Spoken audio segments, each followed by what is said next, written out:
this is Glenn Livingston, and I'm here with my darling wife and brilliant psychologist, Dr. Sharon Livingston. How are you, honey? Well, now I'm totally embarrassed, but it's nice that you see me that way. Thank you. I've gotten good at embarrassing you after 21 years. Almost 21 years. Almost yeah. 21 years. Today we are here to talk about something I'm very proud of you with, which is the Inconicard. What might look like a simple deck of playing cards actually represents a very powerful technique, very powerful yet simple technique you can use step by step to get insights into what makes people tick with regards to virtually anything in their life.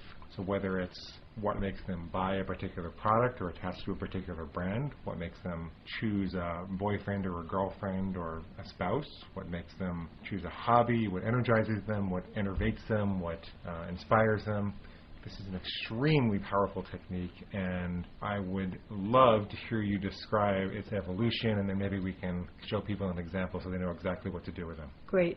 Well, as you know, I've been working with archetypes in my marketing research work, in my insight mining for a number of years. Basically, what happened is I became enamored with this whole Carl Jungian way of looking at elements of the soul. These are parts of the collective unconscious, different roles that we all hold, that we all understand on a subliminal level. When you see these roles, you know exactly who they are and what they are. We all have similar ideas about who they are. And that's been borne out in research when I bring up these images to people and they start describing them. They have very similar understanding of who these characters are. So these are like roles like the wizard or the warrior or the goddess or the engineer or the predator or the victim or the wounded child or the visionary or pioneer or et cetera, et cetera, et cetera. You get all tingly when you talk about. They immediately evoke emotion. Each one of those words immediately evokes emotions. And some of them sound close into each other, and research has shown that the nuances between them sometimes are really indicative of different motivations and imagery that can be used in marketing, for example, to kind of nail a positioning. Like the difference between a goddess and an empress? Tell me about that. Well, I mean, an empress is mortal and a goddess is not. And so while they're all extraordinarily powerful, one of them has some limitations and the other one doesn't. And it'll be interesting to see. I haven't tested that, but that was interesting that was what you associated to. It's just a spontaneous association. But if you were to ask people to attach cards to different life choices or different brand choices, and you found that one was an empress and one was a goddess, that would give you an anchor against which you could probe very deeply and find out how they're perceiving the product differently. Right. And so, for example, in the product arena, a visionary versus a pioneer, they had been used interchangeably in my mind before I started working with the archetype cards. And then I learned that even though they're both on the forefront of thought, pioneer still has some old-fashioned Davy Crockett aspects. So it was a pioneer way back. Oh, how interesting. That is interesting. And it's also grounded. It's more kinesthetic. It has to do with feelings and plotting and, following a path. Whereas a visionary is up in the air, it's in the sky, it's airy, it's a whole different feeling, it's much more modern, it's much more conceptual. I get it. I totally get it. So if there were two brands and one owned pioneer and the other one owned visionary, they could both be extremely valid positionings, but they would have very different feelings. And we're talking about brand marketing, but you could have just as well asked a woman who was trying desperately to decide between two guys to pick the cards that represented them and then explore that in detail.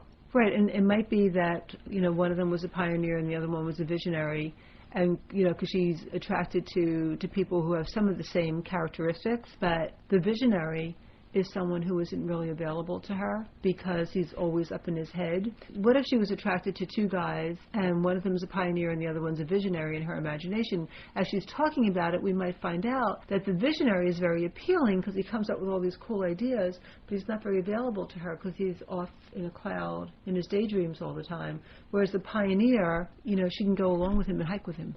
I see. And he's much more kinesthetic. As he's moving forward, he's holding her hand or he's got his arm around her. And if she enjoys that feeling, if she enjoys the feeling of being in close contact, that might be terrific. Or If on the other hand, she's a visionary kind of person herself, and she loves the intuition part and to do the what if, she might be much happier with visionary. So it might help her to make those kind of decisions. So you had a... Oh, I had all kinds of thoughts. But let me phrase it in terms of a question then. Sure. One thought and one question. The thought was that these could really be used for even yourself, not to explore what someone else is thinking. I mean, you could explore what you're thinking when you're trying to clarify decision points in your life, or even just make a problem clearer to you so you can decide on a direction. Like, for example, recently I gave up caffeine. Mm-hmm. I could have done an exercise with myself about my relationship to caffeine. Who is caffeine? Who am I in relationship to it? Who would I be without it? Okay, so before we're done with this, I'm going to put you through that exercise after you show me how to do this. Okay. First. I love that. Now, I think I know the answer to this, but I'm wondering, is this the kind of thing that you look up what it means in a cookbook, so that when someone chooses the goddess, it always means this, and when someone chooses a visionary, it always means that? Or is this the kind of thing that it's more important what people's associations are to those roles, what their unique associations are to those roles? And I'm smiling at my husband because he knows my answer even without asking this. But maybe people listening don't. The truth of the matter is the free association to that particular person is always more important than what universal symbolism is. And at the same time, when you do like word associations to these characters, you start developing a list of characterizations of them that seem to have a lot in common. They have more in common than not. But nevertheless, the way that character plays out in the person's life is very unique. And there might be some very unique associations, like the Plato thing about the only perfect chair is the imagination of the chair, or the... Sure. You can't really draw a perfect rectangle. There's always some error, but in the... So in terms of these characterizations, it's always the way it's played out in the person's life. Yeah. Sure. And that was really a setup question so that you could explain to people how they can use the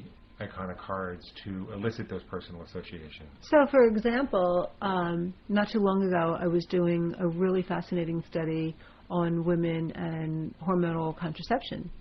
And so when they walked into the room, this is a great icebreaker also, whether it's a coaching group or one-on-one or focus group. And so they came into the room, and I had all these cards laid out. I had found cards that had more than a title on it.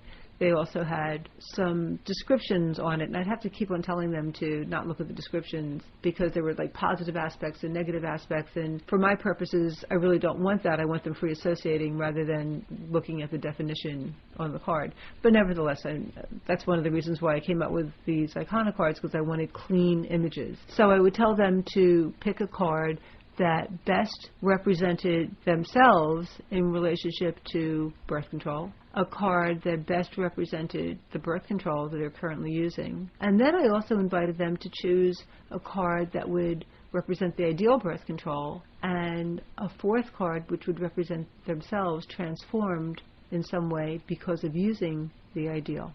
Okay, so my mind is exploding now. My brain is exploding. Could you go over those four more succinctly for me? So